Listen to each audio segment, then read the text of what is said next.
Otep, Mbolaning à tous.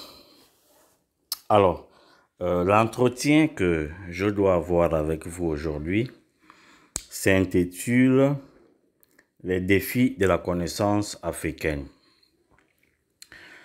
Nous sommes toujours sur notre thématique principale qu'est l'UNVET.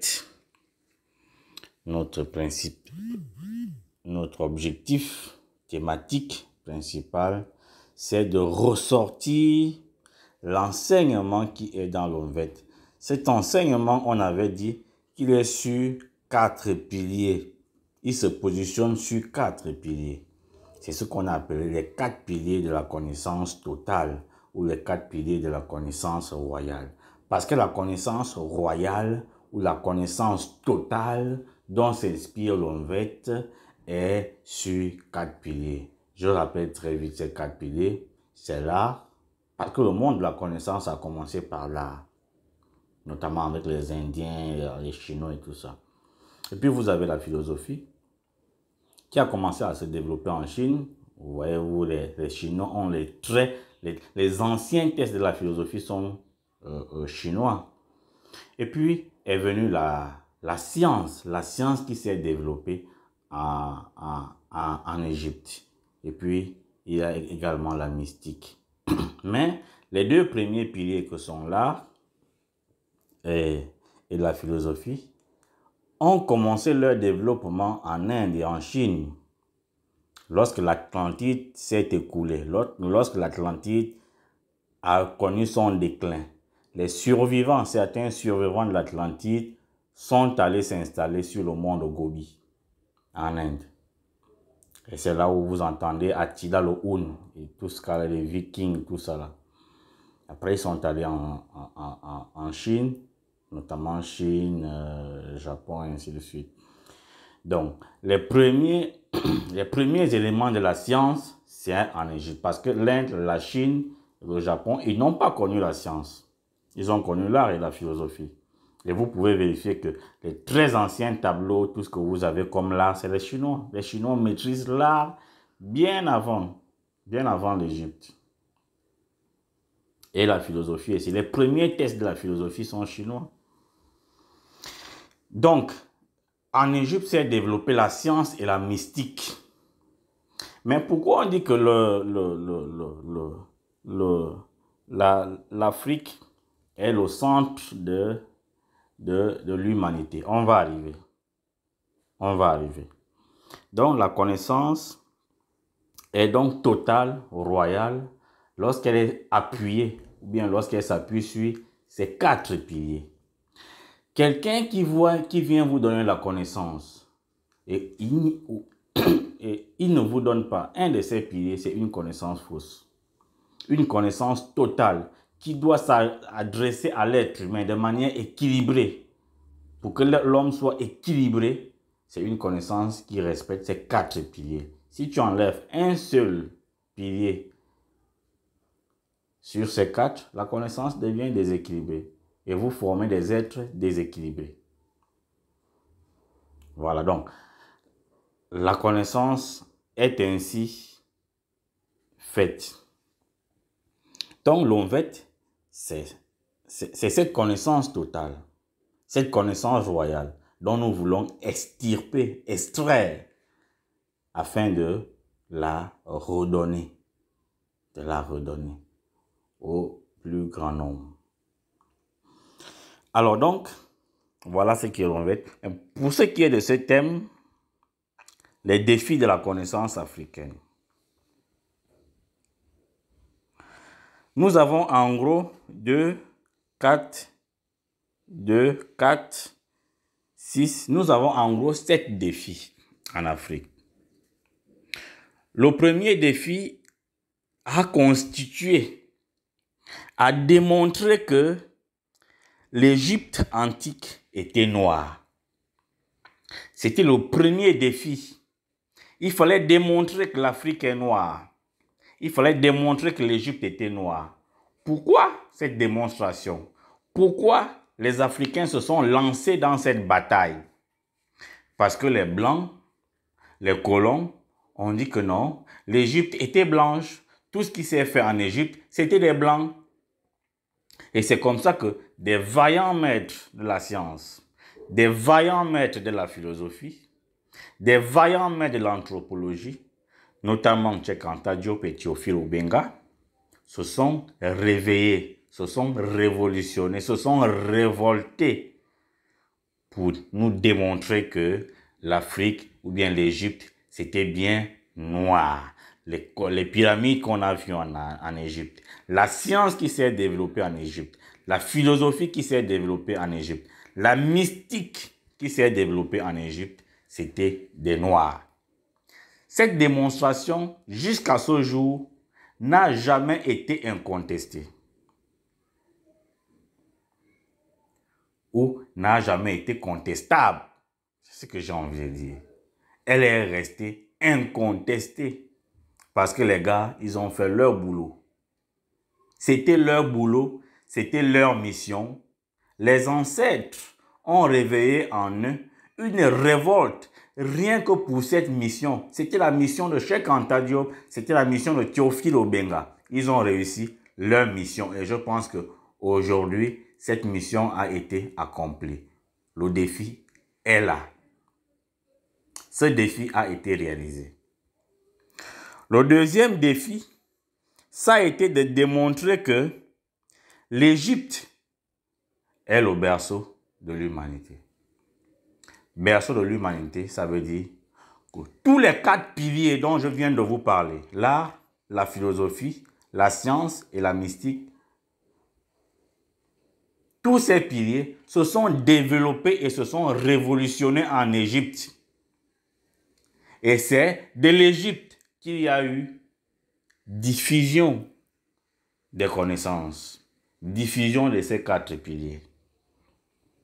Donc, l'Égypte a été un centre de diffusion de la culture humaine. Quand on parle de la culture humaine, on veut parler des 4 piliers parce que ce sont les 4 piliers qui doivent cultiver l'humanité pour former des êtres, j'ai envie de dire total, pour ne pas dire totaux, pour former des êtres total, des êtres universels, des êtres qui accèdent à l'immortalité. Donc, c'était l'Égypte qui a été le centre de la diffusion de la culture humaine, le centre de la diffusion des 4 piliers, le centre de la diffusion de la connaissance totale, de la connaissance royale. Et c'est par l'Égypte qu'il y a eu création ou mise en place ou innovation des cultes rendus aux dieux. Notamment si nous avons la Rose-Croix aujourd'hui, si nous avons la franc-maçonnerie aujourd'hui, si nous avons tout ce que nous avons aujourd'hui comme culte, comme rite, c'est à partir de l'Égypte que tout ça là a été développé. Et les Africains doivent faire attention de ne pas insérer dans leur lutte des billets que les Blancs de demain, que les nouvelles générations blanches de demain, sur lesquels vont nous combattre.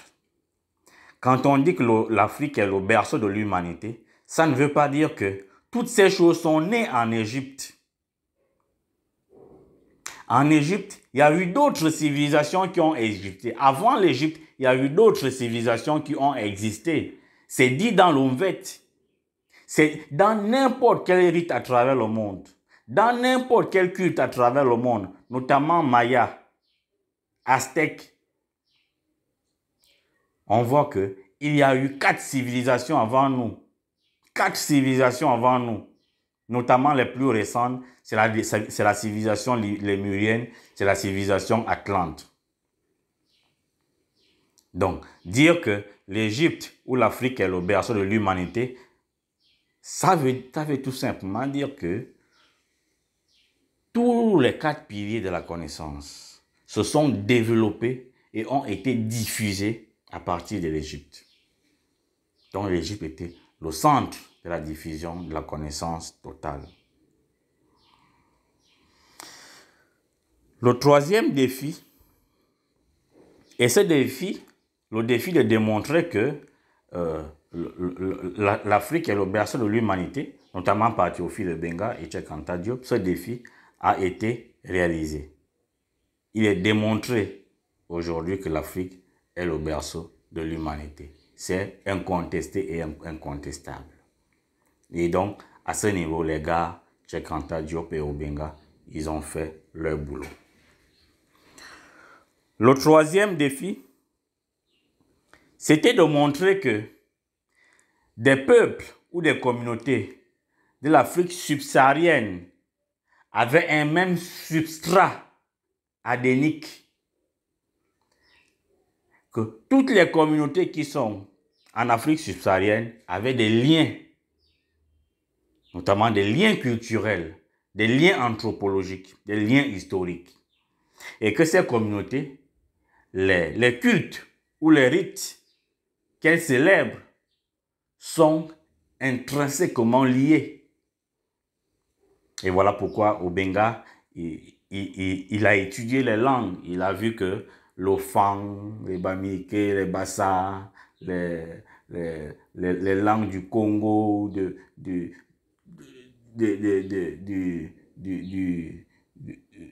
Bénin, du Nigeria, de l'Afrique du Sud, que toutes ces langues étaient imbriquées, qu'on trouvait des parties des langues des autres dans nos langues. Il a démontré cela. Et donc, ce qui rassure que nous tous, nous venons de l'Égypte. Nous tous, nous venons de l'Égypte, entre parenthèses, ou entre guillemets, nous tous, nous venons de l'Égypte. Donc, à partir de là, nous pouvons dire que nous avons un même substrat. Donc, ce défi-là a été relevé par Obenga et par d'autres anthropologues, camerounais, congolais, et ainsi de suite. Le quatrième défi, qui n'a pas encore été relevé, c'est le défi de la restauration de nos institutions spirituelles et morales. C'est un défi, on peut dire qu'il est réalisé à 10 ou 15%. Mais c'est un défi qui n'est pas encore réalisé. Quand je dis qu'il n'est pas encore réalisé, ça ne veut pas dire que rien n'a encore été fait. Parce que j'estime que ce qui n'est pas plein n'est pas plein. Si c'est à moitié, ce n'est pas plein. Parce qu'il n'y a pas de moitié, il n'y a pas de plein. Il n'y a pas de moitié plein.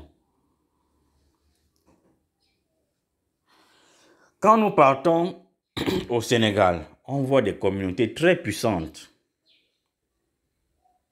Des Mouarides qui sont issus du soufisme. Le soufi, c'est ce que le soufi est de l'islam, ce que la gnose est du catholicisme. Le soufi, c'est la base de l'islam. C'est eux qui sont détenteurs des 4 piliers de la connaissance de l'islam. C'est eux qui sont détenteurs des 4 piliers de l'islam. C'est ce qu'on appelle les soufis. Et il paraît que Mohamed Kadhafi, c'était un soufi, donc il suivait la connaissance totale. Donc il faisait l'Omvet, les Sankara, les Lumumba. Il paraît qu'eux, ils étaient sur la connaissance totale.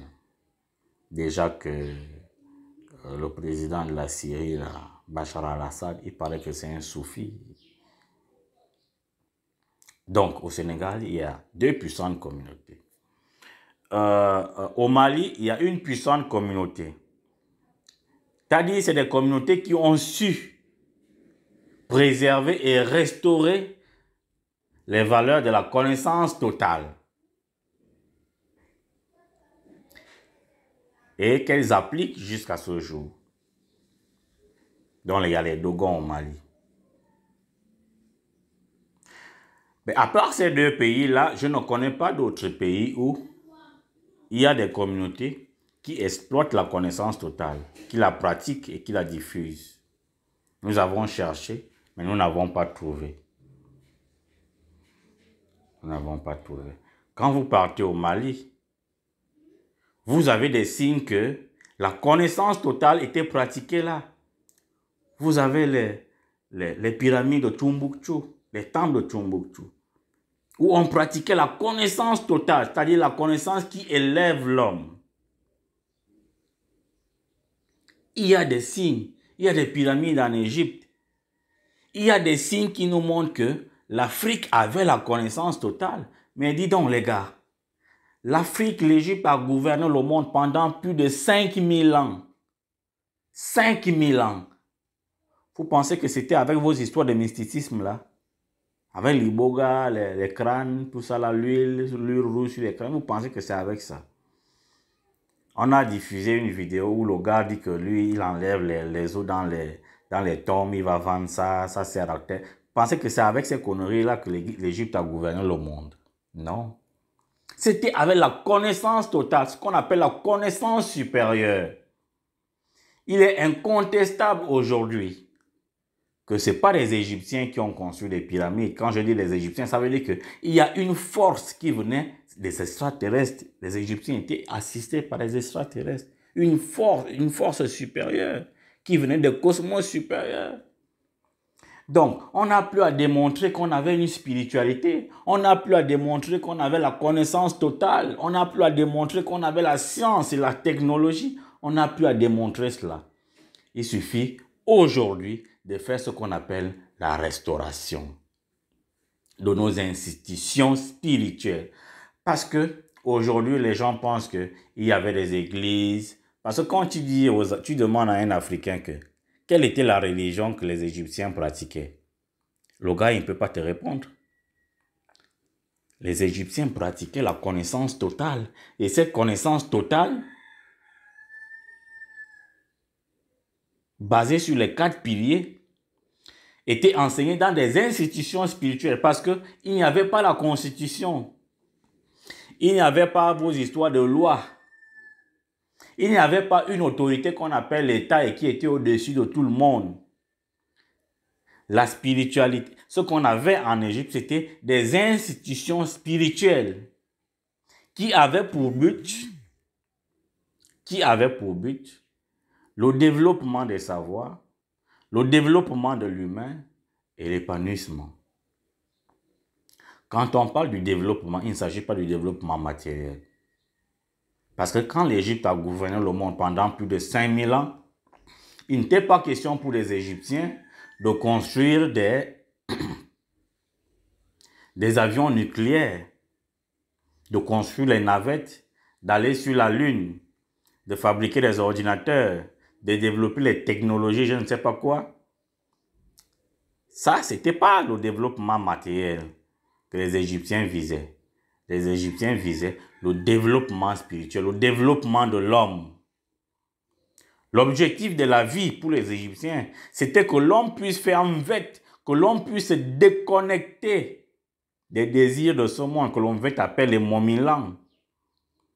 De se déconnecter de ses plaisirs, de se déconnecter de ses diversions cérébrales et de faire un vête, c'est-à-dire de se détacher, de se reconnecter à Dieu. Parce que les Africains, les Égyptiens avaient le sentiment que l'être humain avait chuté. L'être humain avait perdu ses pouvoirs. L'être humain s'est déconnecté de Dieu. L'être humain s'est éloigné de Dieu. Et il fallait trouver des techniques et des méthodes de comment ces êtres humains peuvent se reconnecter à nouveau, permettez de la tautologie, peuvent se reconnecter à nouveau avec Dieu. Et comment dans un monde où il y a l'illusionnisme, où il y a le fanatisme matérialiste, où il y a la diversion cérébrale, où il y a l'amusement, le divertissement, où on ne parle que de guerre et de sexe, des plaisirs et des désirs, comment dans ce monde l'être humain puisse à nouveau se reconnecter à Dieu? C'est là où les Égyptiens avaient trouvé des techniques et des méthodes qui puissent permettre à l'homme de se détacher de ces illusions mondaines et matérialistes pour se reconnecter à Dieu. Le seul but, le but de la culture égyptienne. Le but de tous les rites, c'était que l'être humain se reconnecte à Dieu. C'est comme nous le dit l'Omvet. Le seul but du Vet, c'était que l'homme puisse devenir immortel. C'est que l'homme puisse accéder à l'immortalité. Accéder à l'immortalité, ça veut dire devenir comme on était avant, les dieux. L'être humain était Dieu. Il a perdu sa place de Dieu. Il est devenu un dégénéré, un humanoïde, un homme tombé. C'est ça le symbole du 666. L'homme qui est tombé, mais qui doit se relever, qui doit se mettre debout. C'est ça le symbole du 9. On n'est pas là pour étudier l'astrologie, mais qu'on vous donne déjà la base de là où nous partons.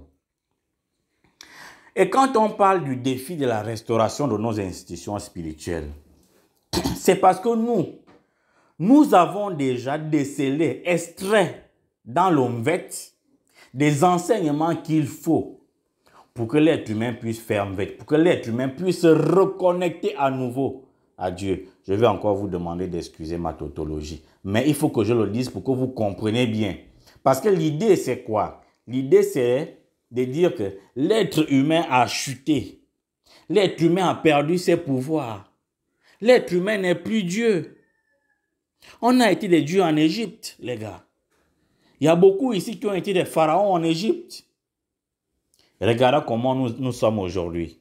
La seule chose qui nous distrait, c'est les fesses, c'est le sexe, c'est la télé, c'est TikTok, c'est Facebook, c'est les histoires de la politique, de je ne sais pas quoi, Billy Biza a fait quoi. C'est ce qui distrait les Gabonais aujourd'hui. C'est ce qui distrait les Africains. Mais comment dans cette distraction, on puisse enseigner à l'être humain l'art total, la connaissance totale. L'art total comme l'appelle Maman Angèle Ondo. L'art total. Que moi j'appelle la connaissance totale, la connaissance royale. Les 4 piliers. L'art, la philosophie, la science et la mystique. Comment on puisse disposer l'être humain aujourd'hui pour qu'il puisse faire un vet, pour qu'il puisse se détacher des plaisirs des Momilan. L'Omvet appelle le Momilan, ça veut dire le monde illusoire. Parce que le monde illusoire, la philosophie de la Grèce antique en parle aussi. Mais l'Omvet chez les femmes parle des Momilan, c'est-à-dire le monde illusoire, le monde passager, où tout passe, tout coule, comme le dit Héraclite. Rien ne demeure. Mais l'Omvet en parle de ce monde. Il en parle que ce monde est un monde de passage. Que notre vraie vie est au-delà. Notre vraie vie, c'est d'accéder à l'immortalité. Accéder à l'immortalité, ça veut dire se reconnecter à Dieu, redevenir Dieu comme on était. Nous avons le sentiment aujourd'hui que nous avons extrait ces enseignements. Nous avons la démonstration aujourd'hui que nous avons extrait ces enseignements. C'est ce qui est le plus important.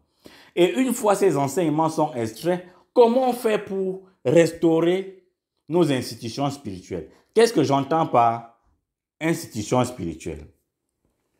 Je vais vous dire comment l'Omvet nous dit comment la communauté Ekan ou Fang était constituée. La communauté Fang était constituée de familles. Et je viens d'abord vous dire, et là il faut le relever, avec beaucoup de ton. Les Fang n'ont jamais connu de royaume. Déjà, j'ai envie de dire que la plupart des communautés qui vivent aujourd'hui au Gabon n'ont jamais connu de royaume. On vous dit que les Téké, c'est un royaume. Non, les Téké n'ont jamais été un royaume. Les royaumes des Miennes, le roi Rapochombo, n'ont jamais été des royaumes. Les Bantous n'ont jamais connu des royaumes. J'ai envie de dire des Bantous qui sont aujourd'hui au golfe de Guinée, à part le Cameroun. Mais Gabon, j'ai envie de parler uniquement du Gabon. Le Gabon, les communautés qui sont aujourd'hui au Gabon, notamment les Fang, on n'a jamais connu de royaume. Du coup, un Fang, il ne connaît pas ce qu'on appelle roi. Ça n'existe pas chez nous. C'est-à-dire qu'une autorité morale ou légitime ou légale qui est là et qui gouverne tout le monde. On n'a jamais connu ça. Même quand on était en Égypte, ça n'a jamais été organisé et structuré comme ça. Peut-être qu'on va revenir comment l'Égypte était structurée. Donc, chez les femmes, l'organisation sociale était structurée en famille. Et c'est la communauté qui était au-dessus de tout le monde. Dans chaque famille, il y avait un chef. Et c'est le chef-là qui était initié aux choses. Et donc, les enseignements qu'on lui donnait là-bas, lui, il venait donner ses enseignements à sa famille, à ses garçons, à ses filles.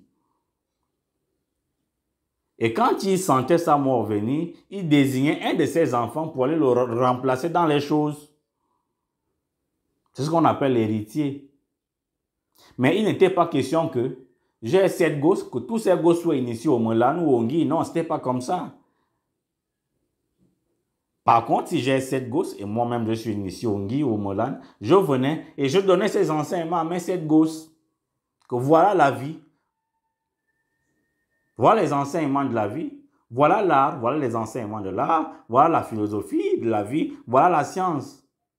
Et voilà la mystique. Et je répète encore pour ceux qui disent que pourquoi en Afrique, avec toute la sorcellerie là qu'on a là, pourquoi on ne fabrique pas les voitures, les avions et tout ça là. La spiritualité africaine a toujours eu un but, c'est de s'élever. C'est d'accéder à l'immortalité. C'est de se reconnecter avec Dieu. Le but de la spiritualité africaine, ce n'était pas le développement matériel. Le développement matériel est venu avec les Blancs. C'est comme Jésus dit, cherchez le royaume de Dieu et tout vous sera donné de surcroît. Donc les Africains, la spiritualité africaine, les Africains ont toujours cherché Dieu. Et ceux qui accédaient à l'immortalité, ceux qui accédaient à Dieu, n'acceptaient jamais le matérialisme. Parce que celui qui a trouvé Dieu, il a tout, il peut développer tout ce qu'il veut. C'est ce que vous pouvez voir en Égypte, parce que quand vous regardez les pyramides, vous avez l'impression que eux, ils ont construit ces pyramides comment? On a pris quelques blocs de pyramides, on a mis ça sur un yard, sur un porte-char. Le porte-char s'est cassé. Ils ont soulevé les pierres là comment jusqu'à aujourd'hui. Donc celui qui a Dieu, celui qui a atteint Dieu, celui qui est arrivé chez Dieu, celui qui a atteint l'immortalité comme dit l'Onvet, il a tout. Il peut développer tout ce qu'il a. Celui qui a développé les pouvoirs à l'intérieur de lui pour se connecter à Dieu, comme nous disons dans Alum Domingo. Celui qui a développé ses pouvoirs en lui, il peut développer tout. Le problème avec les Blancs, c'est que quand eux, ils ont atteint Dieu, parce que les Blancs ont atteint Dieu, les Blancs ont atteint Dieu. Quand eux, ils ont atteint Dieu, ils ont en même temps songé à développer le matérialisme. Les époques sont différentes, bien sûr. Les époques sont différentes. Et c'est là où les Blancs ont trompé. Bon, ils ont trompé l'humanité. Mais c'est à partir du développement matériel aussi que Dieu punit les civilisations. Dieu a puni la civilisation lémurienne à cause du développement matériel. La Lémurie était déjà... À la Lémurie, il y a un Argentin qui raconte comment il est allé sur Vénus. La Lémurie, ils sont capables aujourd'hui, ils étaient capables, il y a de cela 18 millions d'années, ils étaient capables de mettre sur les routes, de créer un environnement sur les routes où les voitures marchaient sans essence. Sans rien qu'avec l'énergie éthérique. Donc, ce que les Blancs font là aujourd'hui, c'est une petite science. C'est même le 10% que ce qui se passait dans la Lémurie. C'est les 15% de ce qui se passait dans l'Atlantide. Parce qu'en Atlantide, les gars, tout le monde avait sa navette spatiale. Mais l'Onvet en parle. L'Onvet essaie de nous raconter des histoires. Quand on raconte ces histoires dans l'Onvet, on pense que ça n'a jamais existé dans la Lémurie, dans l'Atlantide. Dans chaque famille, tu trouvais des navettes spatiales. Comme dans chaque maison, vous trouvez des voitures. Non, eux, ils n'étaient plus au niveau des voitures. Ils avaient des navettes spatiales pour se déplacer d'une planète à l'autre, d'une galaxie à l'autre. Nous, on n'est même pas encore arrivé à cela. Nous, on utilise encore les voitures et les avions. Les Atlantes n'utilisaient plus les voitures et les avions. Ils avaient déjà développé ça. Les Atlantes avaient des sortes d'avions où tu mets seulement les pieds et tu volais. Et tu pouvais voler à travers des galaxies, à travers les planètes. Tu mets juste les pieds. C'est comme des chaussettes que tu mets sur les pieds. Et boum, tu pars. Ils avaient développé des histoires comme ça. Donc, c'est pour dire que la spiritualité n'a pas pour but le développement matériel. Les époques changent et donc on peut s'adapter. C'est ce que les Européens ont fait. C'est ce que les Européens ont fait. Donc, quand on parle de la restauration des institutions spirituelles, effectivement, à ce niveau, il faut donc s'asseoir pour dire nos 4 piliers, nos connaissances, la philosophie, la science et la mystique, qu'est-ce qu'on peut faire pour nos sociétés modernes pour atteindre l'épanouissement et le développement? Donc, la question qu'on va poser lorsqu'on va s'asseoir, notamment il faut que les gouvernants s'impliquent, c'est que est-ce qu'il y a dans l'ONVET, est-ce qu'il y a dans nos rites, est-ce qu'il y a dans nos cultures des enseignements scientifiques, philosophiques, technologiques sur lesquels on peut s'appuyer pour élaborer des programmes politiques, des programmes économiques pour le développement, pour l'épanouissement de nos communautés. Si on répond oui, et moi je sais qu'on peut répondre par oui, parce que nous l'avons déjà vérifié, on met en place des nouvelles institutions spirituelles qui seront chargées de créer des centres qui seront chargés, et ça, ce sera le 5e défi, de créer des centres d'enseignement, des centres de recherche, des centres scientifiques, des centres technologiques, des centres anthropologiques, pour étudier comment, avec des outils de la connaissance totale, on peut assurer l'épanouissement et le développement de nos communautés. Et le 6e défi, ce sera de mettre en place, à partir des enseignements qu'on va tirer du VET, qu'on va tirer d'autres rites, d'autres cultures, c'est de pouvoir initier nos gouvernants à la pratique de ces enseignements, notamment par des grandes écoles, les universités ou à partir du lycée.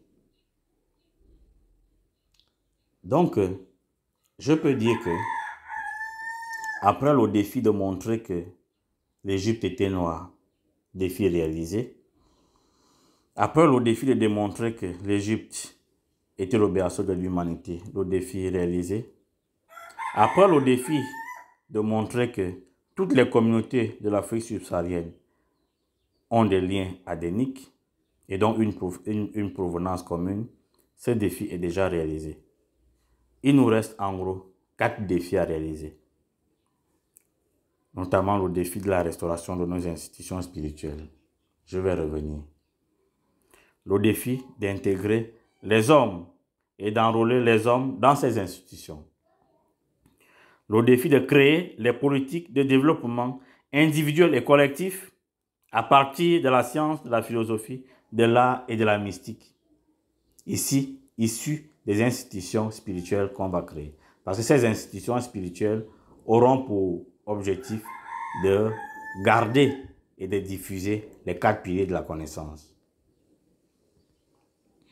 Et le dernier défi, ce sera de créer, comme je le disais tout à l'heure, de créer des centres de recherche scientifiques, technologiques, mystiques pour impulser le développement et la croissance.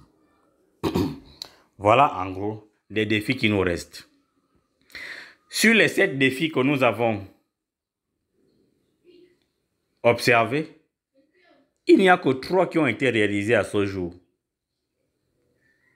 Sur les 3 défis qu'on a trouvés en Égypte, il n'y a que 3 qui ont été réalisés à ce jour. Et ce qui est le mal de l'Afrique, c'est quoi? C'est que on veut encore démontrer que l'Afrique était noire. C'est déjà un défi réalisé, on passe à un autre défi. On veut encore montrer que l'Égypte était le berceau de l'humanité. C'est déjà un défi réalisé, on passe à autre chose. On veut encore montrer que le Fang, les Bamileke, le Fong, tout ça là, on est une même famille. On a des souches, des souches adéniques communes. Défi déjà réalisé. Obenga et Diop, ils ont déjà réalisé ça. Les autres défis là n'ont pas encore été réalisés à ce jour. On fait comment? Vous pensez vraiment qu'on va passer tout le temps à vouloir démontrer que l'Égypte était noire? Vous pensez qu'on va passer tout le temps jusqu'à ce que Dieu va nous appeler à vouloir démontrer que les colons amenaient la religion et la Bible pour venir nous coloniser? Tout le monde sait déjà ça. Je vois des gars qui m'envoient des images. Oh non, Jésus, tout ça là. On a déjà dépassé ça, les gars. Passons à relever d'autres défis. Et ce sont les défis de notre génération. Obenga et Diop, c'était les défis de leur génération. Mais nous, on veut encore aller s'approprier des défis d'Obenga et Diop. Mais non! Approprions-nous de nos défis à nous, les défis qui restent. Obenga a déjà fait ses défis. Il n'a plus rien à démontrer au Benga. C'est une icône. Il doit rester là. Il nous dit même, ah bon, les petits, c'est maintenant là-bas qu'il faut aller. C'est maintenant ça au Benga. Nous, ce qu'au Benga a déjà démontré avec Cheikh Anta Diop, nous, on veut encore démontrer ça aujourd'hui. Ils ont déjà démontré ça. Ils ont été au sommet de l'Ocaire, où ils ont démontré que l'Afrique était noire. Ils ont démontré que l'Afrique est le berceau de l'humanité. Et ils ont démontré que les communautés au sud du Sahara sont les mêmes. Voilà les 3 défis qu'ils ont démontrés. Nous passons à autre chose. Passons à autre chose. Quand j'ai parlé de la restauration de nos institutions spirituelles, je prends le cas chez les femmes. Je prends le cas chez les femmes. Comment les femmes étaient organisées? Comme j'ai dit tout à l'heure, je voulais amorcer. C'est la communauté qui était au-dessus. Dans la communauté, tu avais la famille. Maintenant, la famille était structurée d'un chef. Et donc, s'agissant des institutions spirituelles, il y avait l'Omvet qui enseignait. Le maître du Omvet enseignait la connaissance totale. Lui, il parlait, il enseignait. Il était le berceau, le protecteur de cette connaissance totale.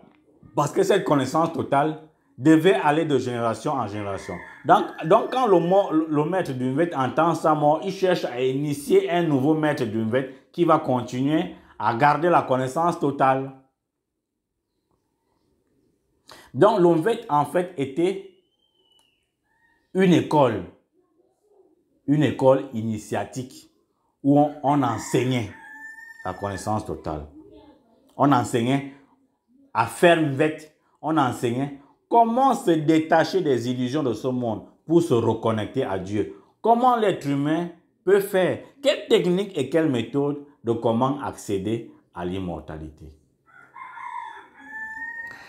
Mais l'Omvet n'enseignait pas à tout le monde. Il enseignait aux réservés. Et c'était ces réservés qui devaient tenir le flambeau, garder la connaissance intacte. Et puis, à côté de cette école initiatique, tu avais les sociétés secrètes. Ça veut dire, quelqu'un qu'on a déjà enseigné dans l'école initiatique, il venait maintenant pratiquer ce qu'on lui enseignait dans la société secrète. Et les sociétés secrètes, c'était quoi? C'était le Sou, c'était l'Ongui, c'était le Melan, c'était le Motum ou bien le Movung. Et c'était Andé. en un colongo. Donc, l'OFAN avait 5 sociétés initiatiques. 5. Chaque société initiatique avait son rôle. Le rôle du sceau, c'était de donner la loi. Le sceau, c'est la loi. Il faut donner la loi de la vie.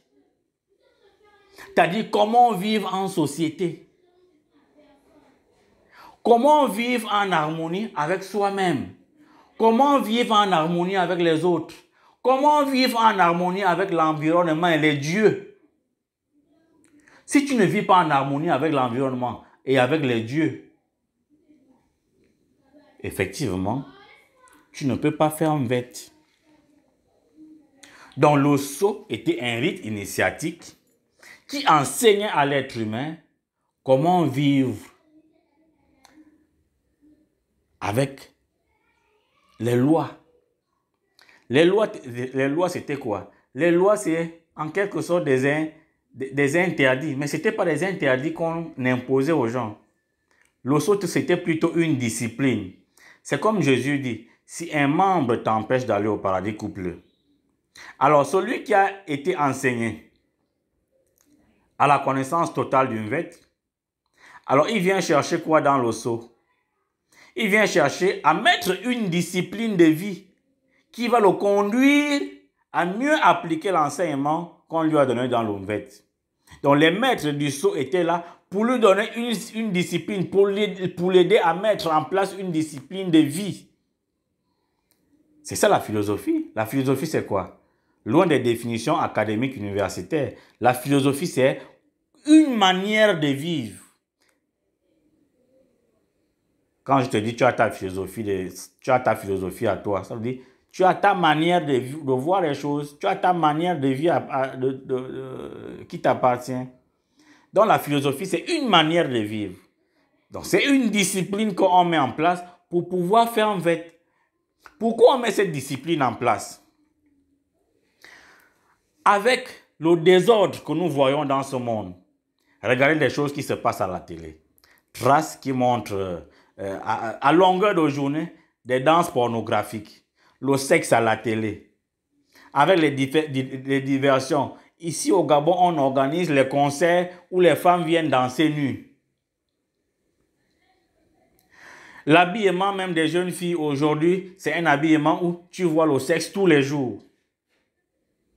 Les souffrances de la vie ici, la pression du boulot, tout ça là, c'est une pression et une stress incessante qui ne te permet pas de faire un vête.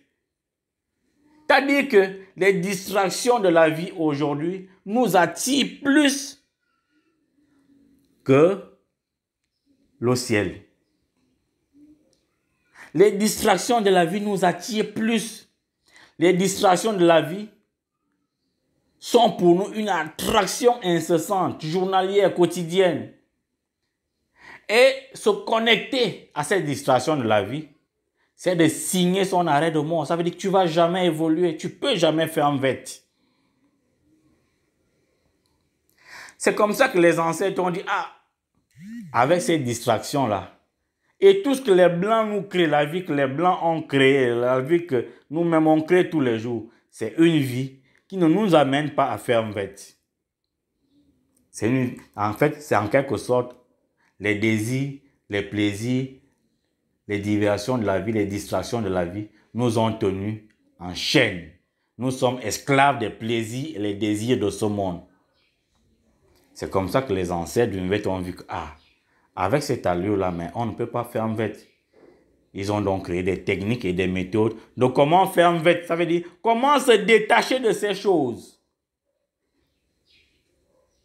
pour avoir le seul but, aller vers Dieu, accéder à l'immortalité, accéder à Dieu. Voilà l'objectif du sceau, le rite du sceau chez les femmes. Voilà.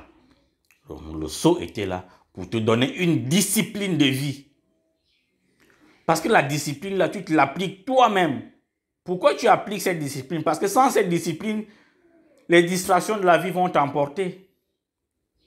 Les distractions de la vie vont t'emporter. Le sexe, les voitures, l'ambiance, l'alcool, ça va t'emporter. Tu vas oublier Dieu. Et donc les sages ont dit, les ancêtres ont dit, pour que le fils n'oublie pas Dieu, pour que la fille ne soit pas distraite, il faut l'amener à aller s'initier au seau. Comme ça, il va se faire une discipline qui va l'amener à faire un vêtement. Voilà, c'était l'objectif du seau. Est-ce qu'on peut remettre ça aujourd'hui? Parce que le seau a disparu. Oui, on voit avec les gouvernants. On voit avec les sages du pays. On remet le seau. Parce que le seau était une institution spirituelle qui canalisait les comportements dans la société. Canaliser les comportements. Ça ne sert à rien de... J'ai vu un frère à moi qui était condamné au tribunal là, et il s'est suicidé. Pourquoi? Parce qu'il a couché avec une fille de 16 ans. Vous ne pouvez pas condamner quelqu'un parce qu'il a couché avec une fille de 16 ans qui était consentante. Vous ne pouvez pas le condamner. Pourquoi on le condamne? Il faut que le tribunal, la justice, mette d'abord sur pied des techniques et des méthodes qu'on va enseigner aux humains, aux enseignants, pour dire, voilà votre discipline. Et ça va vous empêcher de vous intéresser aux jeunes filles de 16 ans. Quand quelqu'un a une discipline, vous lui donnez une discipline, vous lui donnez la méthode, la technique. Parce que quand je vois une jeune fille dans ma classe et qui amène leur jupe bizarre, que je la vois au marché, mais j'aurais toujours envie de sauter sur elle. Maintenant, il faut qu'on me donne une discipline qui va canaliser mes émotions, qui va canaliser mes comportements. C'est au gouvernant de mettre cette discipline en place. Et c'était ça le but du seau. Voilà pourquoi nos sociétés traditionnelles étaient organisées, il n'y avait pas de viol. Parce que les gars avaient eu des disciplines, il y avait des techniques et des méthodes. Comment canaliser nos comportements? Comment canaliser les émotions? Mais aujourd'hui, vous ne pouvez pas condamner quelqu'un d'avoir allé avec une jeune fille de 16 ans parce que vous lui avez donné quoi comme technique, comme méthode pour gérer ses émotions. Parce que les émotions sont naturelles. Et donc, il faut d'abord donner des techniques et des méthodes, l'enseignement qu'il faut. Et c'était ça le seau. Donc, vous condamnez quelqu'un, mais vous ne lui avez pas enseigné. Vous lui dites que non, il ne faut pas aller avec une jeune fille de 16 ans. Mais ça, c'est le cerveau. Les émotions, vous ne pouvez pas. Les émotions n'ont pas de langage. Donc, ce que vous dites au cerveau, le cœur ne comprend pas ça, il n'entend pas. Le cœur a besoin d'une discipline. Donc, de la même manière, vous enseignez le cerveau, il faut aussi enseigner le cœur. Et voilà pourquoi on parle des 4 piliers. Parce que chaque pilier va s'adresser à un cerveau, à un domaine chez l'homme. Si vous dites qu'avec votre système éducatif aujourd'hui que vous voulez seulement enseigner le cerveau sans enseigner le cœur, sans enseigner le sexe, mais c'est une société en catastrophe que vous voulez construire. Et donc, notre système éducatif est un système éducatif qui n'est pas basé sur les 4 piliers de la connaissance, tel qu'était enseigné chez les écrans, tel qu'était enseigné chez les femmes. Le seau était ça, une discipline. C'était quoi? Le motum ou bien le movum. Le movum, c'était un rite.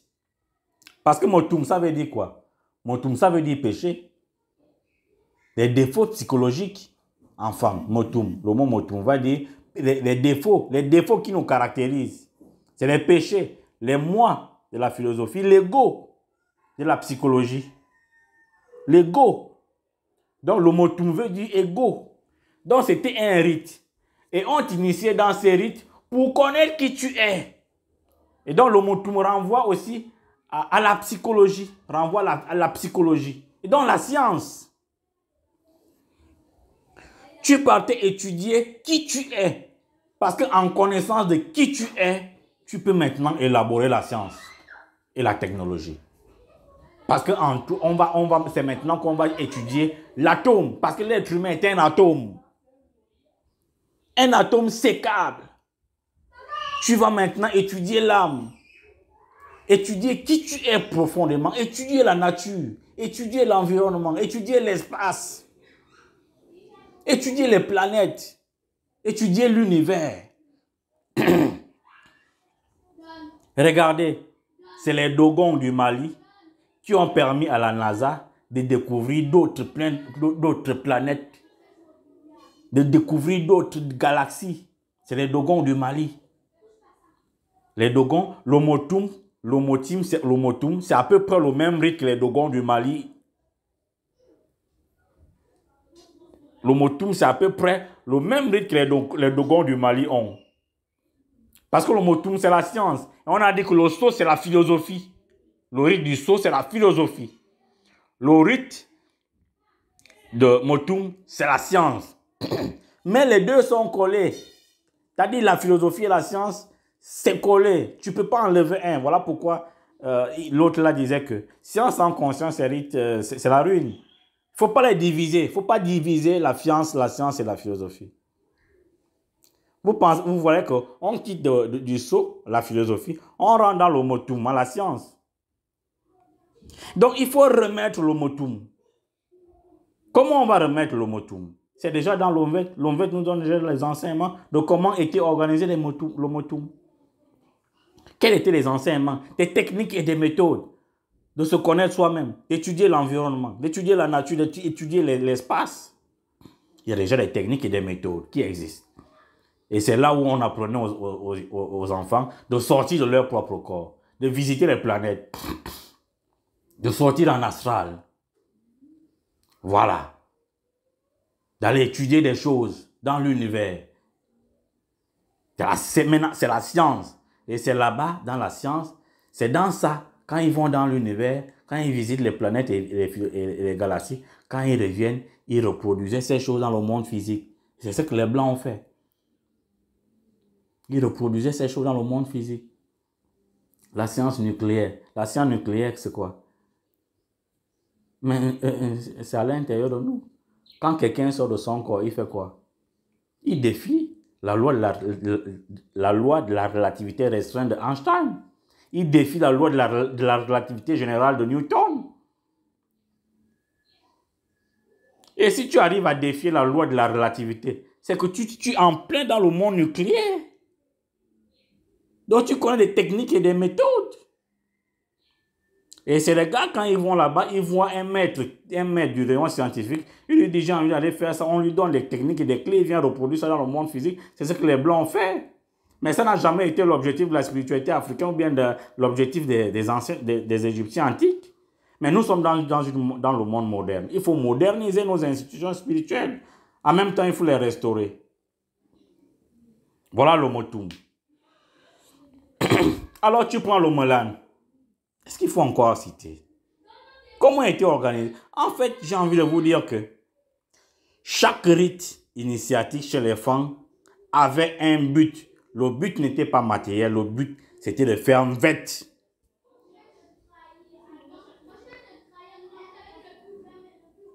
Le Molan, c'est maintenant quoi? C'est le 4e pilier, la mystique.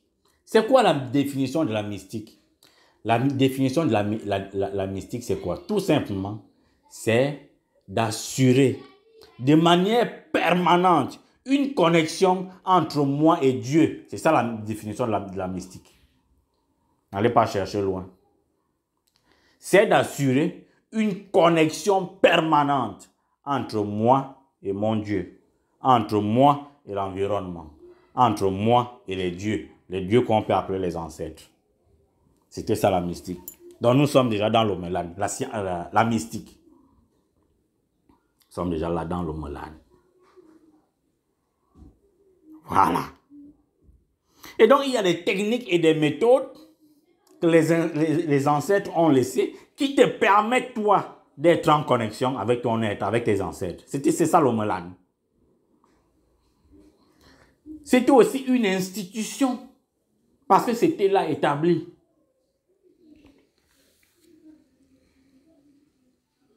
Tu demandes à l'enfant de t'amener les moyennes. Il faut m'amener les moyennes à l'école. Tu dépenses beaucoup d'argent à payer les écoles de 100 000 francs par mois, 200 000.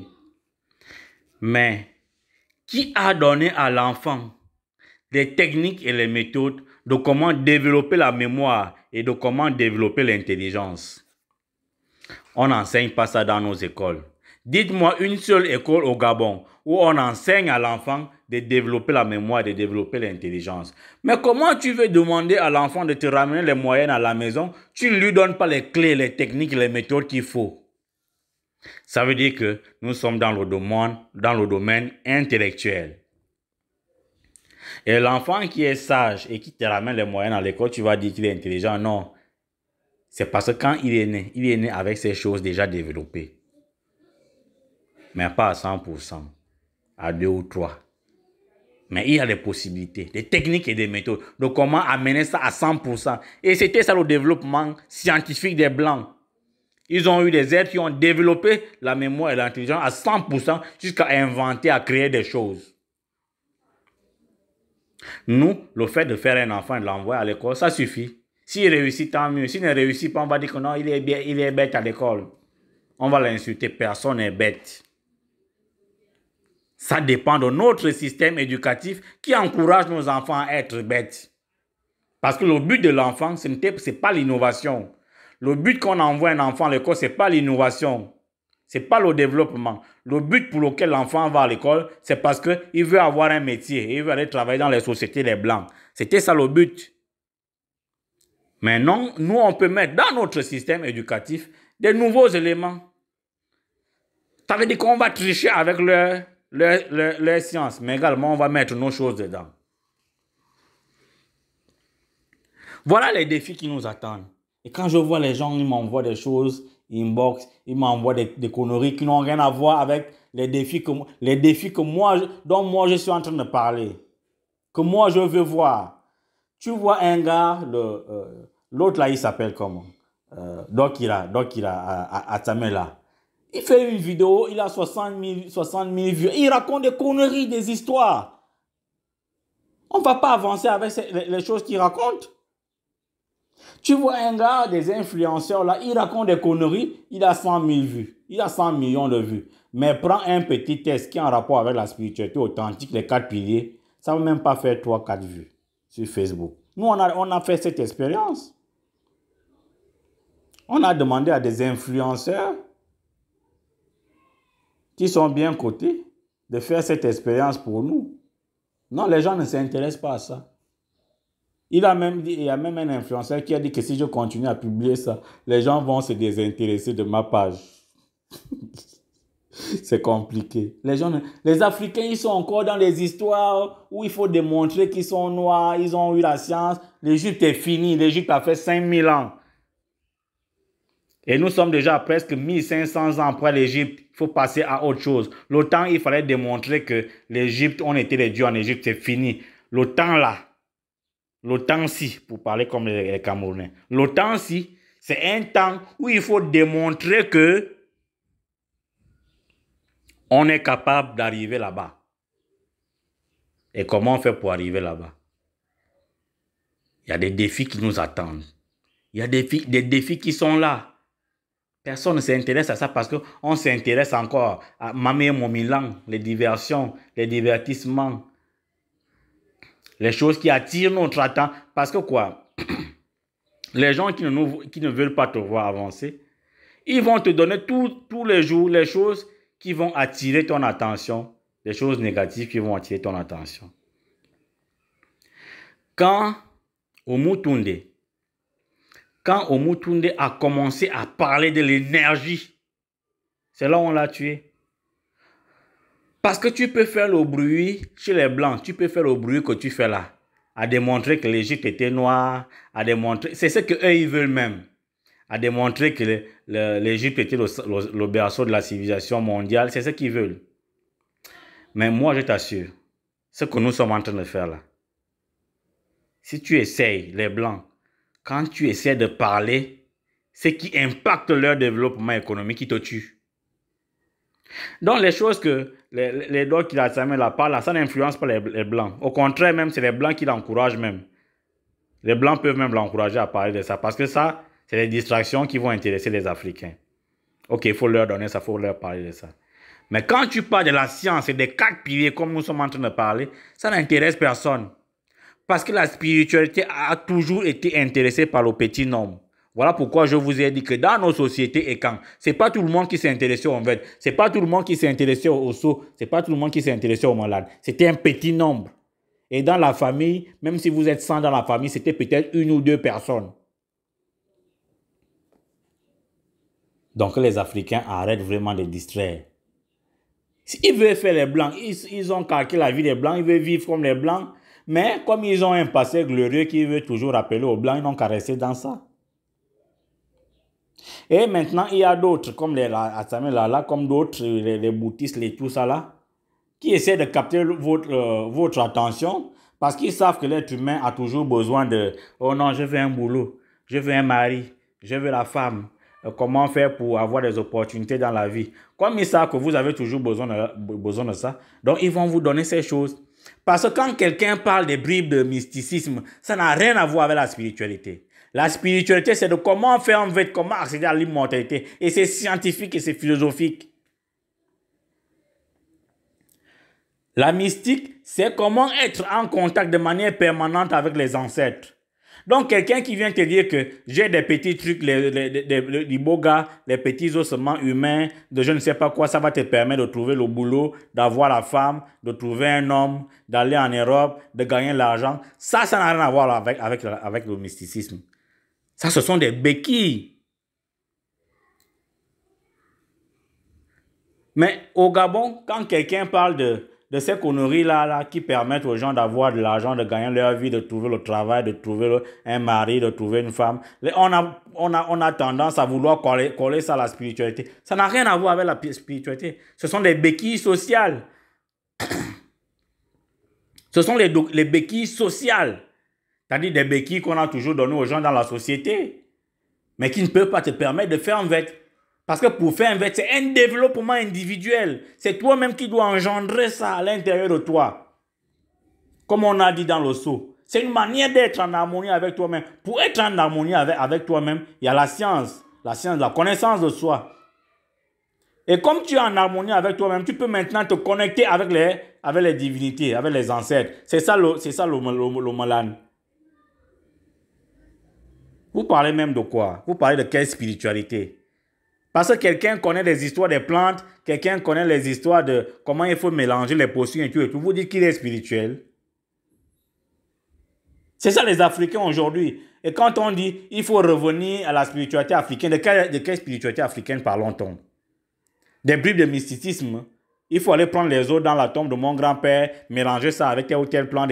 C'est ça que vous appelez ça? Non. L'Omelan existe.